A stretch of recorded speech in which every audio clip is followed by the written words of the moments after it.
Life, afterlife. What happens when you come back from the dead? And a very strange father-son relationship. Yeah, we're going to be talking about these subjects and more in my very first episode of the Fantastic Gigantic Story Time. And the story I'm about to tell you is a retelling of a classic story involving a very classic monster, one of my favorite classic monsters. Sorry, I got a little tongue-tied there. But I have to admit, this guy has always been one of my favorite monsters. He's always been a badass, and I think that this book is worth reading out loud to you guys. So here it is, the story of Frankenstein. Now, shall we begin? Yes, we may. Aboard his ship, British explorer Captain Robert Walton is near the North Pole, hundreds of miles from land. He is writing to his sister. My dear Margaret, for many weeks now we've been trapped in ice, but recently, whilst waiting for the weather to change, so strange an accident happened that I feel bound to write it down. A few weeks ago, on a sledge drawn by dogs, I saw a man of gigantic stature speed across the snow. The following morning, another such sledge drifted towards us. This time, the traveler stopped. Before aboard! Can you kindly let me know where you're bound? Towards the North Pole. Once aboard, the man collapsed. Slowly he recovered and ate a little soup. But 2 days passed before he could speak. Why come so far? To seek he who fled from me. The man on the other sledge. But why? You have seen him. I can hardly believe it. Listen, and I will tell you my pitiful tale. Victor Frankenstein, for that is his name, told me that his early years were spent as an only child with his mother and father.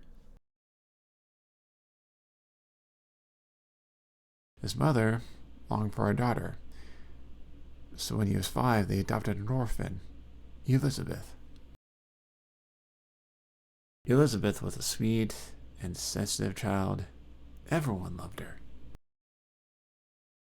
Then his mother had another baby, Ernest, and they settled on the eastern shore of the lake at Bellerive, near Geneva. There, Victor and Elizabeth met Henry Clerval. As Victor grew, he yearned to find out about the world and spent much time reading at his father's library. Cornelius Agrippa. The man's a genius. His writings might help me raise ghosts, banish disease, even find the elixir of life. My dear Victor, do not waste your time in this old rubbish. Read modern science instead. That night, there was a most violent and terrible thunderstorm. What force of nature has caused this? Inspired by his new knowledge, Victor decided to study at a university. Before he left, however, Elizabeth fell ill with scarlet fever.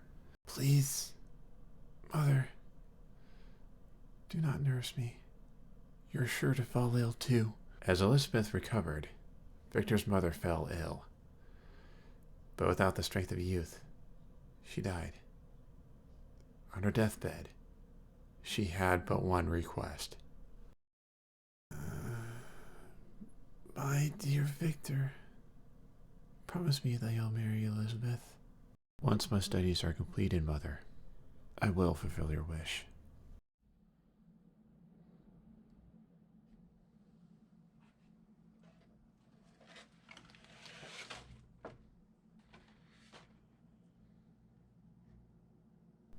After the tragedy, Victor went to study at the university in Ingolstadt. And now to follow my dream. There, he visited the respected scientist, Professor Krimp. What have you studied? Agrippa, Magnus, Paracelsus. Goodness! Have you really spent your time reading such nonsense?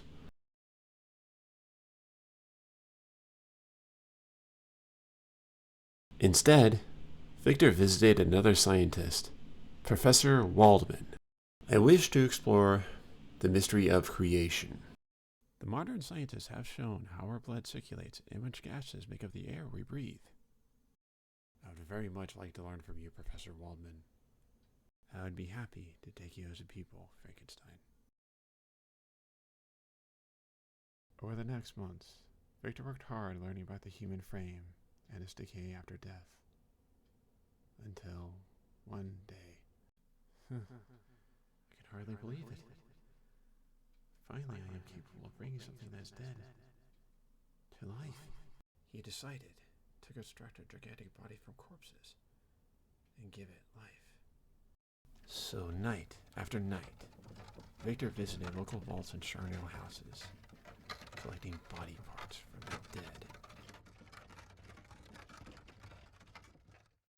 Winter, spring, and summer passed, and all the while Victor was totally absorbed in his quest. However, by autumn he was exhausted. I must push aside this illness until my creation is complete. One dark night, Victor took the final step. The creature's body jerked. His pale eyes opened as it gasped his first breath. What have I done? Lived. It is hideous.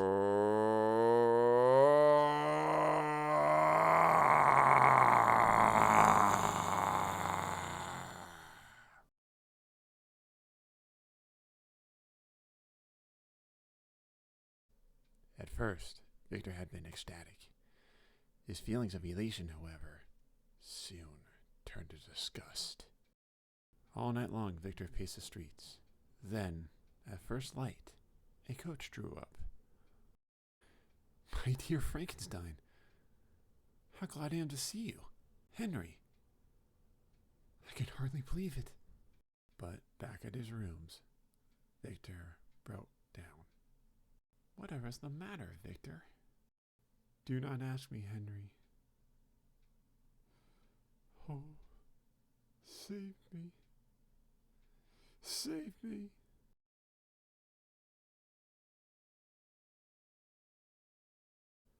Full of horror at the sight of the creature, Victor rushed out of the laboratory, leaving his creation alone.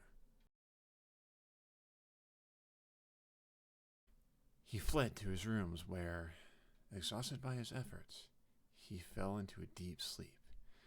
In the middle of the night, however, when Victor was only half awake, the creature sought him out.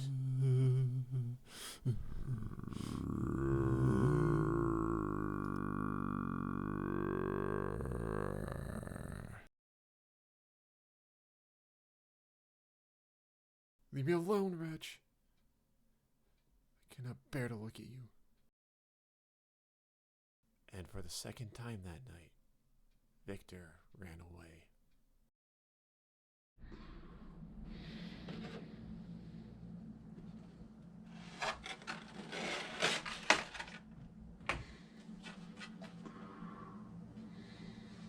Henry stayed with Victor until the fever had passed. He then proposed they take a walking holiday in the countryside before returning home to Geneva. Isn't this wonderful? Dear Henry, thanks to you I feel so much better now. But just as they were about to leave, Victor received a letter. No. William dead. My dear, sweet youngest brother. Henry, he has been murdered. How can we relate our misfortune? Absence cannot have rendered you countless to our joys and griefs. And how shall I inflict pain on my long absent son? I will not try to console, but will simply relate the circumstances of the transaction. Last Thursday, the whole family went for a walk. Wait, William, it's your turn to hide. Catch me if you can. The letter went on to say that William and Ernest had been playing hide and seek, but when it was William's turn to hide, he had run off and not returned. As night fell, the adults searched for William, lighting torches as it grew dark. William! William! It was daybreak when they found him motionless on the grass. William had been strangled. No, it cannot be.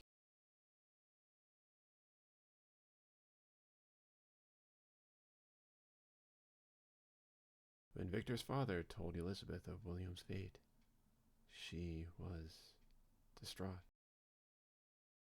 Forgive me. It is I who murdered our darling child. Elizabeth explained to me that before the walk, William had asked if he could wear a valuable pendant of Elizabeth's, one that contained a picture of his mother. She had allowed him to wear it and was in no doubt that the stealing of this must have been the motive of the murderer. So please come, dearest Victor. You alone can console Elizabeth, who weeps continually and accuses herself unjustly of William's death. Her words pierce my heart. Come, Victor, not with the brooding thoughts of vengeance, but with the feelings of gentleness and peace that will heal our wounded minds. Enter our house with kindness and affection for those who love you, not hatred for your enemy. Your affectionate and afflicted father, Alphonse Frankenstein. Victor set off immediately for a long trip back to Geneva. The journey was difficult, and as he neared the city, fear and grief overcame him. It was after dark when he took a boat across the lake home. As he rowed, a storm approached. Soon, fat drops of rain were falling all around. On the bank, a figure stood in the shadows. As a flash of lightning struck, the gigantic wretch came into view.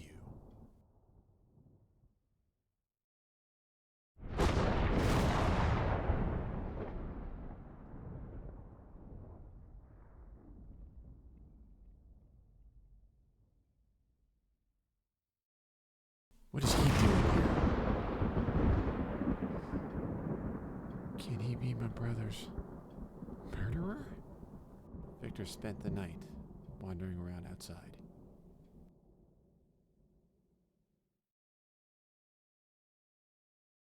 Until at about 5 in the morning, he entered his family home. Victor! Thank goodness you're here. Justine has confessed to being involved in William's murder. His nanny. But surely this is wrong, Ernest. She does seem very confused. Her trial is today. Father, surely you believe Justine is innocent. Don't worry, Victor.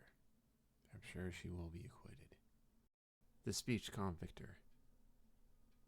He was sure the creature had killed William, but could not bring himself to tell the world about his creation. The following day the trial began. At first, Justine appeared calm, confident of her innocence. But as the trial continued, hatred and fear of the crime turned the jury against her. I cannot explain how I ended up with William's locket. All I can hope for is that my good character will prove I'm not guilty. Only Elizabeth dared to defend her. I am William's sister, and I know the accused well. She was very attached to my brother, and I believe she is innocent. But Elizabeth's appeal did nothing to ease Justine's case, and she was condemned to death. Even then, Victor couldn't speak up. Distraught, he rushed out of court.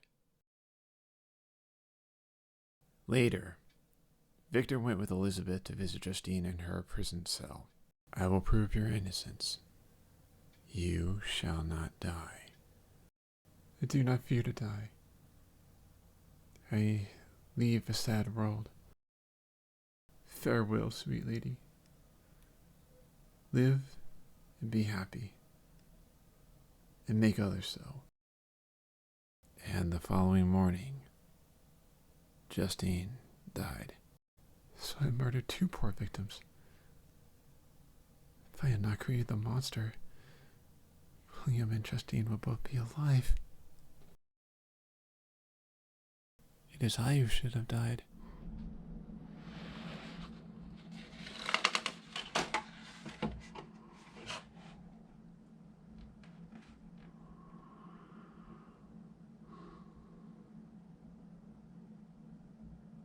After the trial, Victor lived in daily fear that the creature might commit further crimes. I feel nothing but hatred for the monster.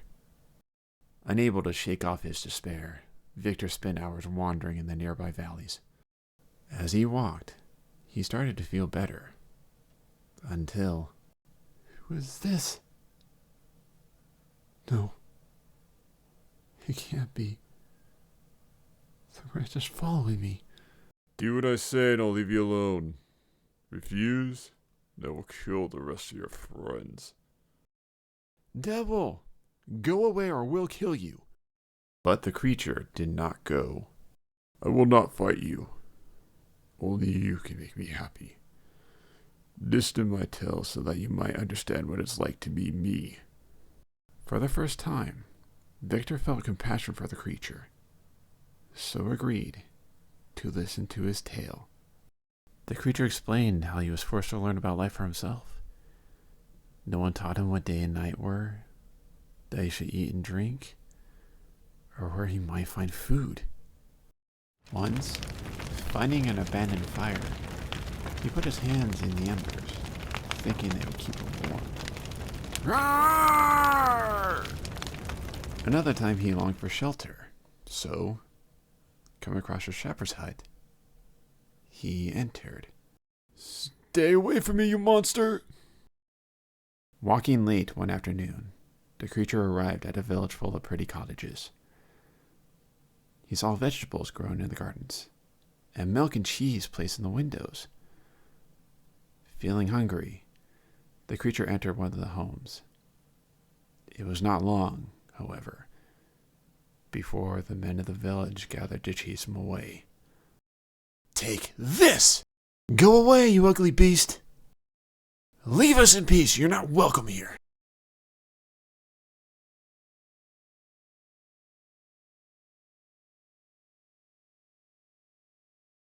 Feeling lonely and dejected, the creature escaped and, spotting a hovel near a cottage, decided to rest there for a while. Although the hovel was made of wood and the floor bare earth, it was at least dry. The creature was happy to have found shelter from the rain and snow, and from the cruelty of humans. Through a crevice, the creature could look into the cottage without being seen. You're playing well tonight, Father. Will you teach me that one later? It will be my pleasure, Felix. Not long to wait now, Father.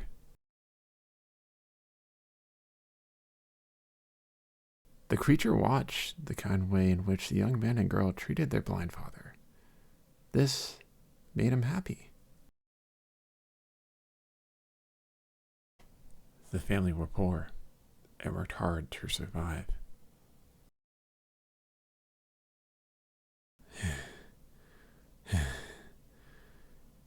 That should keep us going, Agatha. We'll need a fresh load tomorrow, though.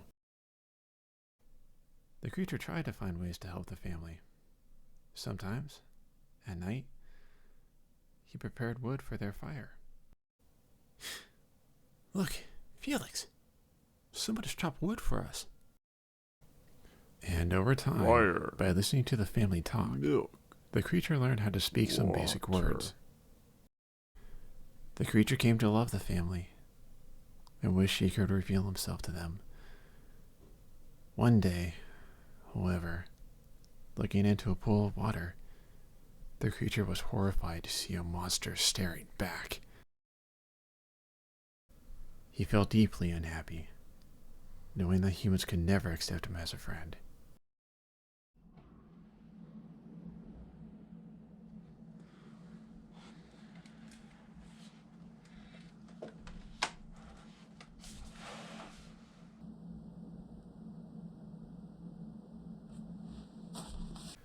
One day, a lady on horseback arrived at the cottage. The lady had black hair, dark eyes, and a fair complexion. The creature could see that Felix and the lady were very much in love. Oh, Safi, my love, I can't believe you're here. My father's cruelty brought me to you. More than ever, the creature wanted human company for himself. Finding a notebook and the coat he took from Victor's home, the creature taught himself to read. But the notebook contained a detailed description of his own creation. Why did Frankenstein make me so hideous? It was a heartless act. So, one day, when the youngsters were out, come in, warm yourself by the fire. Who are you? I am a traveler in need of rest. I have no friends or relations to turn to. Do not despair. The hearts of men are full of love. We shall not turn you away. But when the youngsters returned, Father, you are in danger. Leave him alone, you beast. Please, listen to me. Felix tore the creature from his father's side and beat him with a stick. Out, foul creature! Leave us be! My misery is mine.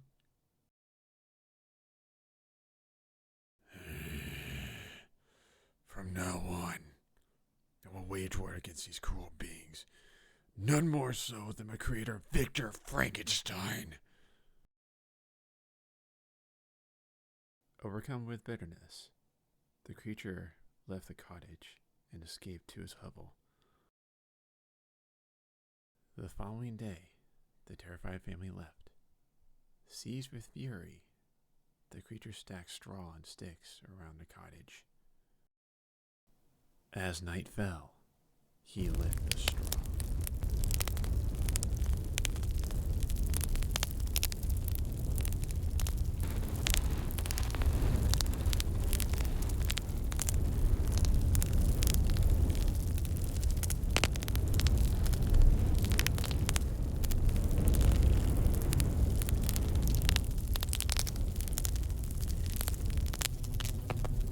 And watched as the cottage burst into flames.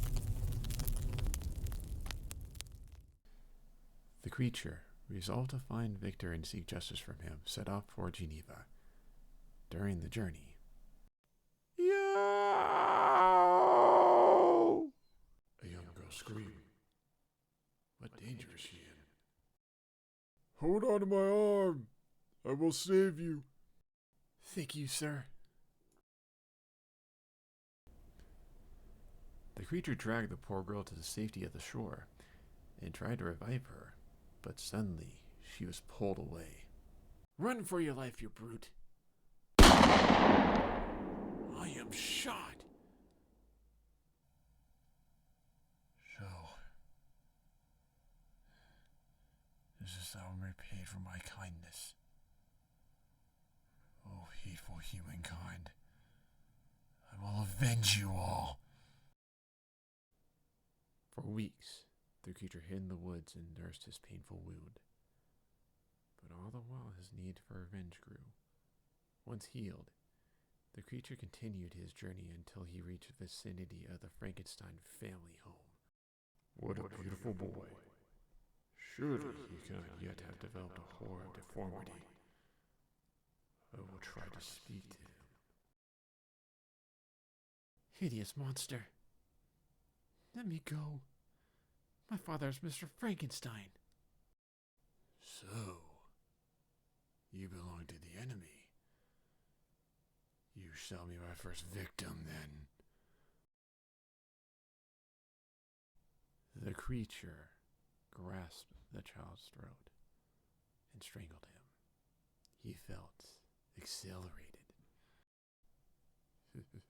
I too can create misery. When the creature saw something glittering on the boy's neck, he grabbed it. It was a locket, holding a picture of Victor's mother. For a moment, the creature's heart was softened. Then he remembered that no woman could ever love him. Leaving the murder scene, the creature came across a barn. There, he found a young woman asleep. Still full of rage, he placed the locket on her dress.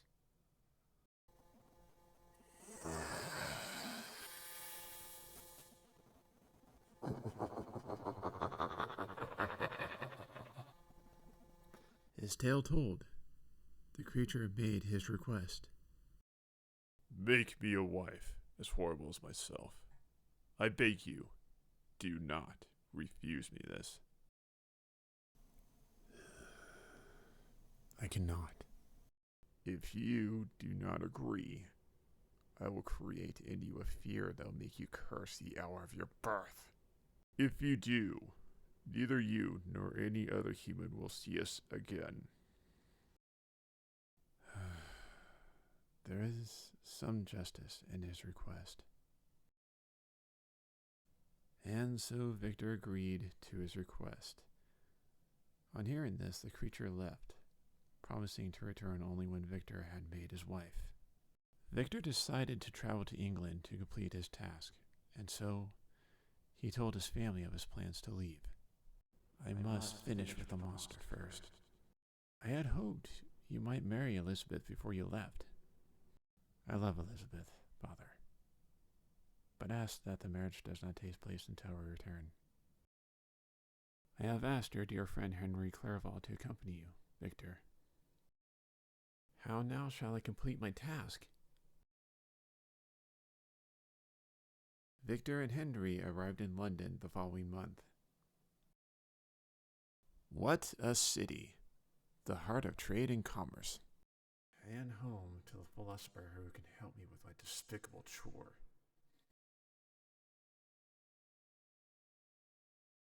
And while Henry carried out his business, Victor secretly collected everything he needed for his new creation. After a few months, the pair traveled through England to Scotland. Here, Victor told Henry that he wished to complete the tour alone. Once repaired, the stone building will be my laboratory and my home. What a sick and filthy process this is. How I long for it to end. I can barely look at her. For weeks, Victor worked on his female creation.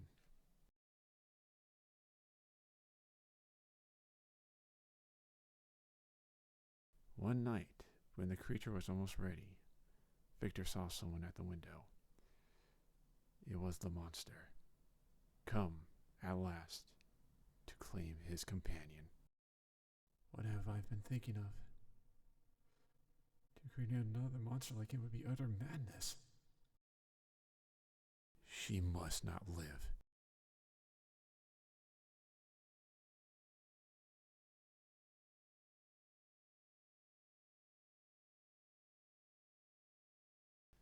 Unable to continue with this work, Victor destroyed it in front of the creature, who howled before running off into the night.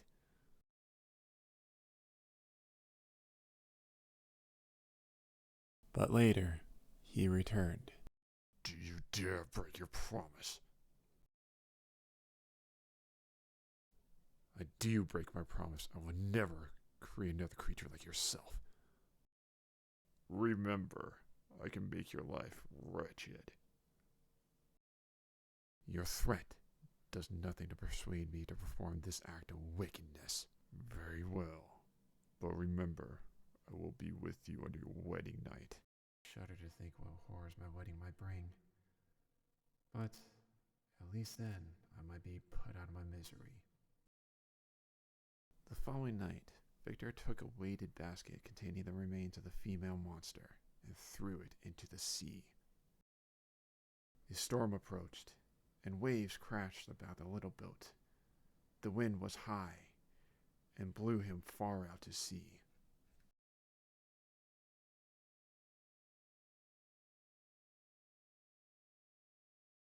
After many hours, the wind dropped and the waters calmed. Thank goodness, land at last. But as soon as Victor set foot on land, he was seized by two local men. What do you want with me? To give an account of the death of the gentleman who was murdered here last night. In the company of the magistrate, Victor was taken to see the corpse. The lifeless form of Henry Clerval was stretched out before him. Dear Henry, I'm guilty of your death too. Victor was arrested, and he spent several weeks in a prison cell. I have caused such destruction. What is to become of me? Until one day, Victor's father arrived. The magistrate, believing Victor to be innocent, had thrown the case out of court. Victor, what an ordeal. I've come to take you home now.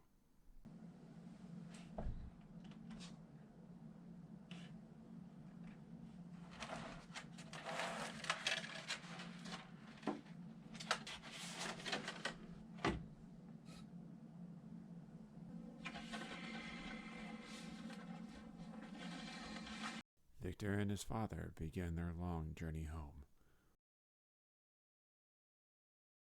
On reaching Paris, Victor received a letter from Elizabeth, who was desperately worried that Victor had forgotten her. The letter reminded Victor of the creature's words, "I will be with you on your wedding night."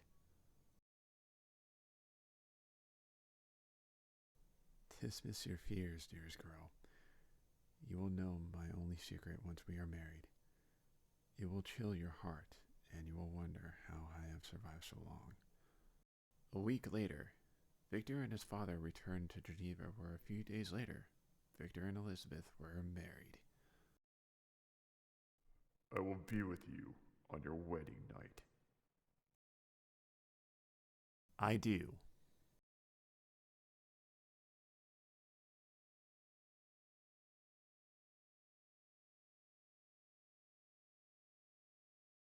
The couple planned to spend their honeymoon in a hotel in the Alps. Fearful of the creature's threat, Victor carried pistols and a dagger in case of attack.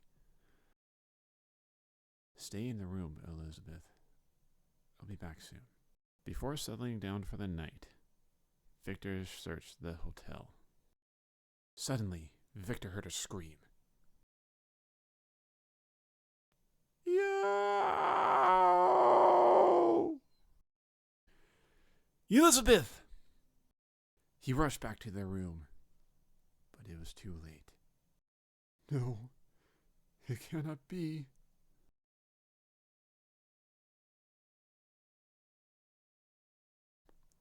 As Elizabeth lay lifeless on the bed, Victor saw someone at the window. It was the creature pointing at the corpse, on his face a ghoulish grin. Foul creature, you must die! But Victor missed, and the creature escaped. If the creature is determined to destroy my family, who will be next? My father? Ernest? Victor hurried back to Geneva to protect them. But when Victor arrived, his father, shocked by the news of Elizabeth's death, was dying. His eyes have lost all their charm and vitality. Victor, a broken man, spent his time wandering the streets. One night he made a vow at his father's and Elizabeth's graves. I will pursue the monster until either he or I dies. I call on you, O spirits of the night, to let the cursed monster feel the despair that torments me now. He is here. The quest can begin. For many months, Victor followed the creature across much of Europe, using clues that might help him in his pursuit. Occasionally, the creature would leave some mark. But Victor never caught up. The journey took him northwards, towards the snow and ice. There he is. But so far off. I can hardly believe it. Hope, at last. Which is how he ended up aboard this ship, telling his tale. But, made ill by his relentless pursuit, Victor was dying. Swear to me, Walton, that when I die, you will kill him for me? The following night, I heard noises coming from the cabin in which Walton's body lay. Do you think he would have pardoned me? It was my despair that taught me to be evil. For me, evil was good. Your repentance is pointless now. Soon, these burning miseries will be extinct. I will construct a funeral pyre and end my misery in this world. My ashes will be swept into the sea, and my spirit will sleep in peace.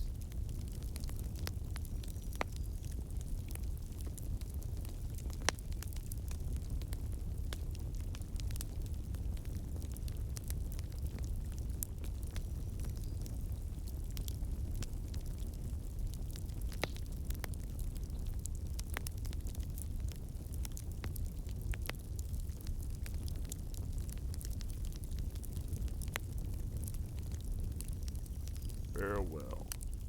I shall never kill again. Only myself.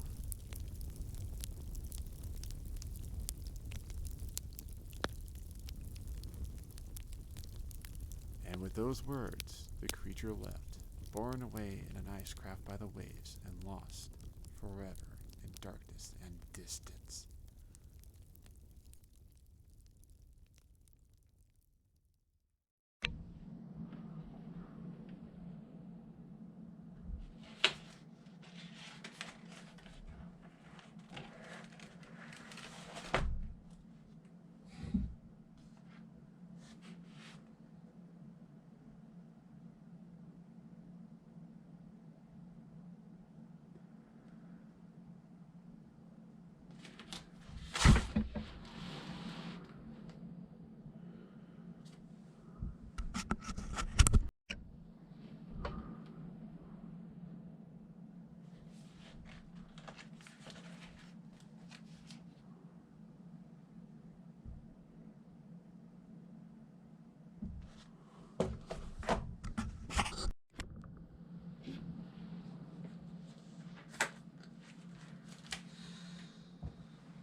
Classic.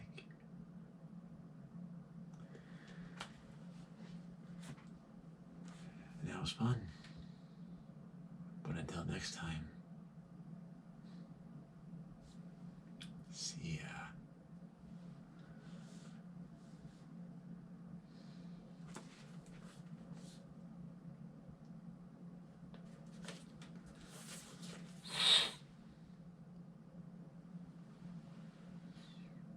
Well then.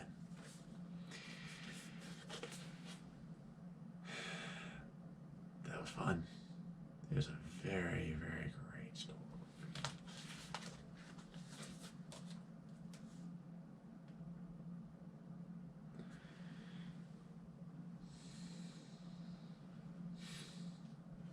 Well. God damn it.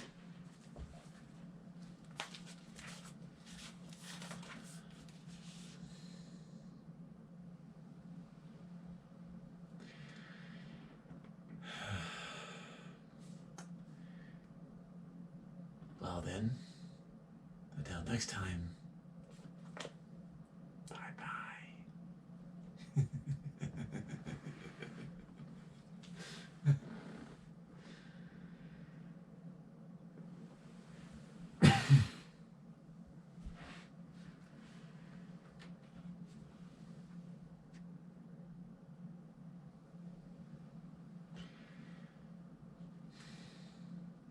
The end. I told you it was a good story. And that's it for our first story time special. Next time it will be Dracula. Goodbye.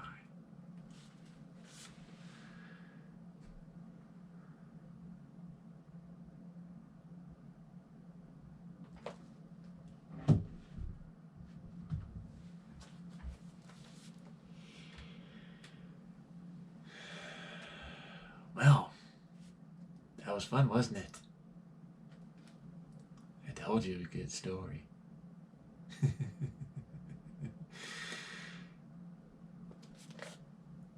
See you later.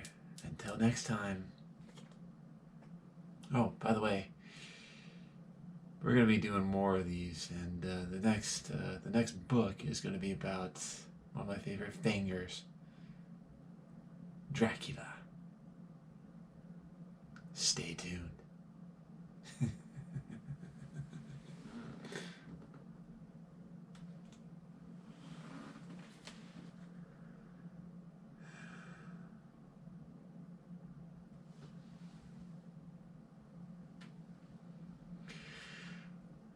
Well, that was fun, boys and girls. We hope you enjoyed the story. There'll be many more stories like this. And especially a story about one of my favorite vampires, Dracula. But until next time, I'll see you soon. Bye-bye.